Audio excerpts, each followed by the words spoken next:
Hello दोस्तों, कैसे आप लोग? उम्मीद करते अच्छे होंगे। देखिए, बिहार एसएससी का वैकेंसी आ गया है इंटर लेवल के लिए।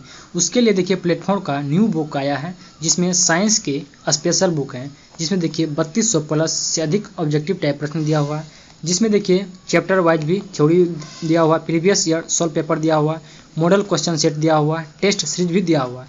देखिए इसका जो है हम अभी तक में 2 वीडियो अपलोड कर दिए हैं, जिसमें पहला वीडियो में था ये एक सेट नंबर 1 अपलोड कर दिए, दूसरा वीडियो मात्रा का अपलोड कर दिए। इसी तरह देखिए इसका हम टॉपिक वाइज सभी वीडियो को अपलोड कर देंगे, फिजिक्स, केमिस्ट्री, बायोलॉजी। उसके बाद देखिए आज हम देखिए सबसे पहले बताते हैं, इस वीडियो में हम बात करेंगे गति विराम चैप्टर के बारे में। इससे रिलेटेड जितने भी ऑब्जेक्टिव प्रश्न होंगे सभी क्वेश्चन के बारे में डिस्कस करेंगे। देखिए उसके बाद हम केमिस्ट्री शुरू करेंगे, फिर बायोलॉजी की। देखिए अभी ही कुछ दिन के बाद से हम शुरू करना जाएंगे, फिर टेस्ट सीरीज को एक एक वीडियो अपलोड करते जाएंगे। देखिए आज अगर आप चैनल पहली बार आएंगे तो चैनल को सब्सक्राइब कीजिएगा, वीडियो अच्छा लगे तो लाइक जरूर कीजिएगा।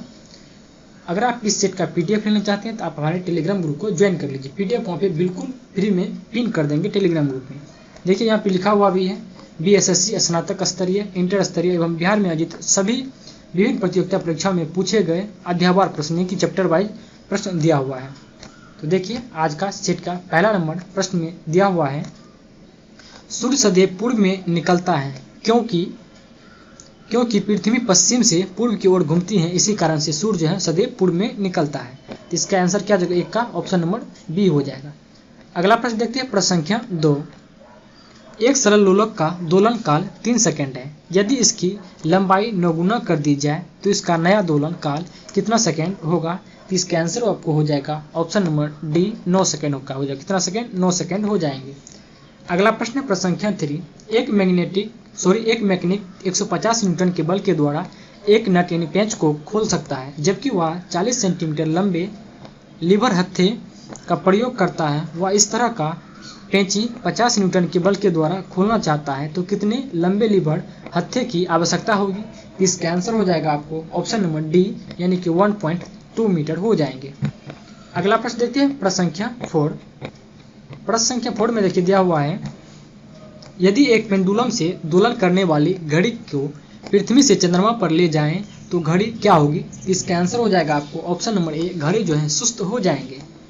अगला प्रश्न है प्रश्न संख्या 5। एक पिंड का कुल दूरी का आधा वेग v1 से यात्रा करता है तथा शेष आधा वेग v2 से यात्रा करता है, तो उस पिंड का औसत वेग क्या होगा? ये हो जाएगा आपको option number D, 2v1 v2 into v1 plus v2 हो जाएंगे। अगला प्रश्न है 6 नंबर, वायु का वेग संबंधित है किससे? इसका आंसर हो जाएगा आपको ऑप्शन नंबर सी, दाब प्रवणता से संबंधित है। देखिए अगर वीडियो आपको पसंद आएंगे तो प्लीज़ आप लोग लाइक जरूर कीजिएगा। अगला प्रश्न देखिए 7 नंबर, न्यूटन की गति के कितने नियम हैं? इसका आंसर हो जाएगा आपको ऑप्शन नंबर सी, 3 नियम है। अगला है गति के अध्ययन क्या कहलाता है? इसका आंसर हो जाएगा आपको ऑप्शन नंबर ए, काइनेमेटिक्स कहलाते हैं। अगला प्रश्न है प्रश्न संख्या 9। एक कार का एक पहिया जो सड़क पर चल रहा है क्या होगा? इसका आंसर हो जाएगा आपको ऑप्शन नंबर बी, स्थैतिक घर्षण, काइनेटिक घर्षण और रोलिंग घर्षण। यानी सबसे बेसी होगा स्थैतिक घर्षण, उससे थोड़ा कम होगा काइनेटिक घर्षण, फिर उससे भी कम होगा रोलिंग घर्षण। अगला प्रश्न है प्रश्न संख्या 10। कोई वस्तु यदि स्थिर है या निश्चित वेग से एक सीधी रेखा पर गति कर रही है, तो यदि उस पर कोई बाह्य बल नहीं लगाया जाए तो वह अपनी प्रारंभिक अवस्था में बनी रहती है। यह कथन किसका है? इसका आंसर हो जाएगा ऑप्शन नंबर बी, न्यूटन गति के प्रथम नियम का यह कथन है। अगला प्रश्न है प्रश्न संख्या 11। रेलवे प्लेटफॉर्म के किनारे पर खड़े बालक के सामने तेज गति से रेलगाड़ी के गुजरने पर बालक पर क्या असर पड़ेगा? इसका आंसर हो जाएगा ऑप्शन नंबर सी, गाड़ी की ओर गिर सकता है। क्या हो जाएगा? गाड़ी की ओर लड़का गिर सकता है। अगला प्रश्न 12 नंबर, स्वतंत्र रूप से गिरने वाली वस्तु के द्वारा तय की गई दूरी किसके अनुपात में है? इसका आंसर हो जाएगा आपको ऑप्शन नंबर सी, गिरने के समय का वेग। क्या हो जाएगा? गिरने के समय के वेग के अनुपात में। अगला प्रश्न, एक आदमी 8 किलोमीटर पूर्व की ओर तथा फिर 6 किलोमीटर उत्तर की ओर चलता है, तो उसके विस्थापन का परिमाण क्या होगा? इसका आंसर आपको हो जाएगा ऑप्शन नंबर ए, 10 किलोमीटर हो जाएंगे। अगला है, भिन्न द्रव्यमानों के 2 पत्थरों को एक भवन के शिखर से एक साथ गिराया गया, तो क्या असर होगा? इसका आंसर हो जाएगा आपको ऑप्शन नंबर सी, दोनों पत्थर जमीन पर एक साथ पहुंचेंगे। इसके आंसर इन ऑप्शन नंबर सी हो जाएंगे। अगला प्रश्न देखते हैं प्रश्न संख्या 15। बस के अचानक रुक जाने की स्थिति में बस में सवार यात्री आगे की ओर झुक जाते हैं, ऐसा न्यूटन के किस नियम के चलते होता है? इसका आंसर हो जाएगा आपको ऑप्शन नंबर ए, न्यूटन गति के प्रथम नियम के कारण से होता है। अगला प्रश्न है 16 नंबर, यदि लोलक की लंबाई दूनी कर दी जाए तो उसके आवर्तकाल पर क्या प्रभाव पड़ेगा?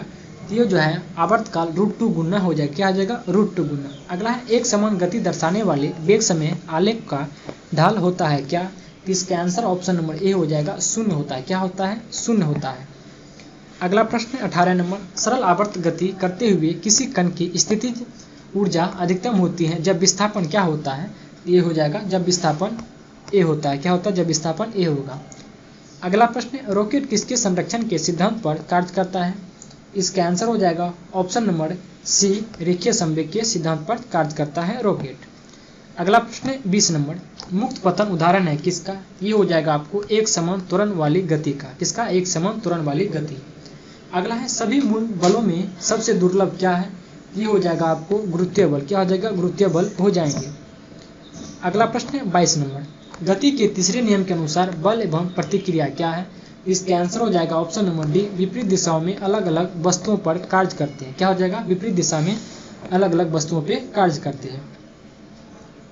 अगला प्रश्न है, निम्न में से कौन सा ग्राफ एक समान त्वरण दर्शाता है?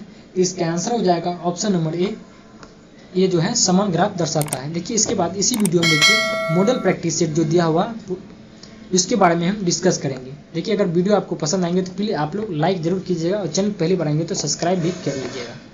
तो देखिए मॉडल सेट का पहला प्रश्न है, आकाश में उड़ते पक्षी में होती हैं क्या? इसका आंसर हो जाएगा आपको ऑप्शन नंबर डी, यानी कि दोनों गति शक्ति और स्थिति गति होता है। यानी कि गति शक्ति और स्थिति शक्ति गतिज ऊर्जा और स्थितिज ऊर्जा दोनों हो जाएगा। अगला प्रश्न देखिए प्रश्न संख्या 2, न्यूटन की गति का दूसरा नियम किससे संबंधित है? इसका आंसर हो जाएगा आपको ऑप्शन नंबर बी, बल के प्रभावों को समझने में सहायता से। अगला प्रश्न है प्रश्न संख्या 3, ऊर्ध्वाधर रूप से ऊपर की ओर फेंकी गई एक गेंद 12.5 सेकेंड के बाद जमीन पर वापस आ जाती है। जब यह ऊपर की ओर फेंकी गई तब इसका वेग कितना था? इसका आंसर हो जाएगा आपको ऑप्शन नंबर ए, यानी कि 62.5 मीटर पर सेकेंड था। अगला है मंदन डैश है। इसका आंसर हो जाएगा आपको ऑप्शन नंबर सी, ऋणात्मक त्वरण। मंदन जो है एक ऋणात्मक त्वरण है। अगला प्रश्न है 5 नंबर, द्रवों के घर्षण को क्या कहा जाता है? इसका आंसर हो जाएगा आपको ऑप्शन नंबर ए, श्यानता कहा जाता है। अगला प्रश्न, निम्नलिखित में से कौन सा सबसे कमजोर बल है? इसका आंसर हो जाएगा ऑप्शन नंबर ए, गुरुत्वाकर्षण बल जो है सबसे कमजोर बल होता है। अगला प्रश्न देखते हैं प्रश्न संख्या 7, प्रकाश आंखों में डैश से प्रवेश करता है। इसका आंसर हो जाएगा ऑप्शन नंबर सी, कोर्निया से। किसमें? कोर्निया। अगला है, जब सरल आवर्त गति करने वाला कण अपनी गति के अंत बिंदु से गुजरता है तो क्या प्रभाव पड़ता है? इसका आंसर हो जाएगा ऑप्शन नंबर डी, यानी उसकी गतिज ऊर्जा शून्य होती है, त्वरण अधिकतम हो जाता है, वेग भी शून्य होता है। इसका आंसर क्या हो जाएगा? ऑप्शन नंबर डी हो जाएगा। अगला प्रश्न है 9 नंबर, दो वस्तुओं का द्रव्यमान 1 kg तथा 4 kg है जिसकी गतिज ऊर्जाएं समान होती हैं। दोनों वस्तुओं के रेखक संवेग के परिणाम का अनुपात क्या होगा? इसका आंसर हो जाएगा ऑप्शन नंबर सी, 1:2 हो जाएंगे। अगला है, किसी वस्तु का भार क्या होता है? इसका आंसर हो जाएगा आपको ऑप्शन नंबर डी हो जाएगा, यानी कि वह बल है जिसे पृथ्वी अपनी ओर आकर्षित करते हैं। ये हो जाएगा वस्तु का भार।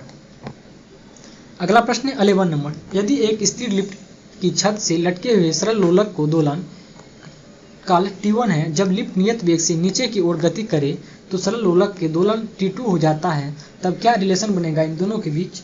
ये हो जाएगा आपको ऑप्शन नंबर डी, T2 बराबर T1 हो जाएंगे। अगला प्रश्न है प्रश्न संख्या 12, यदि कोई कण किसी वृत्ताकार पथ पर गति करते हुए 2 सेकेंड में 7 चक्कर लगाता है तो उसका कोणीय वेग क्या होगा?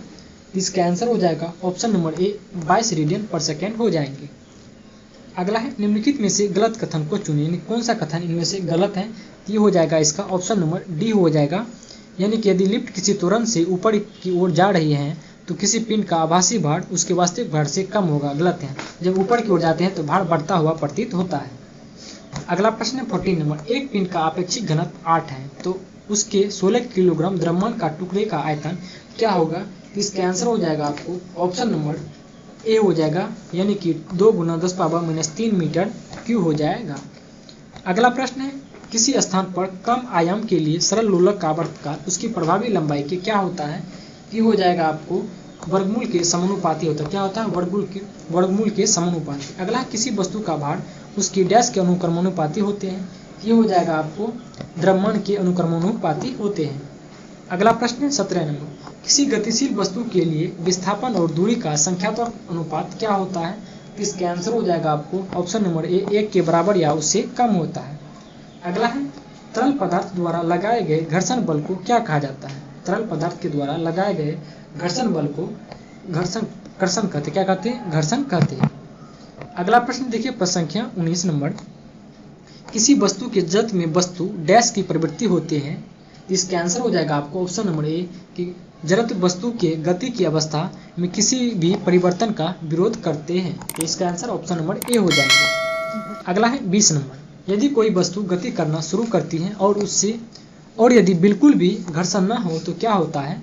इसका आंसर ऑप्शन नंबर बी हो जाएगा, वस्तु कभी भी नहीं रुक सकती। अगर घर्षण नहीं लगेगा तो वस्तु कभी नहीं रुकेंगे। अगला प्रश्न है, यदि दो वस्तुओं के द्रव्यमान को 3 गुना कर दिया जाए तो दोनों वस्तुओं के बीच का बल क्या होगा?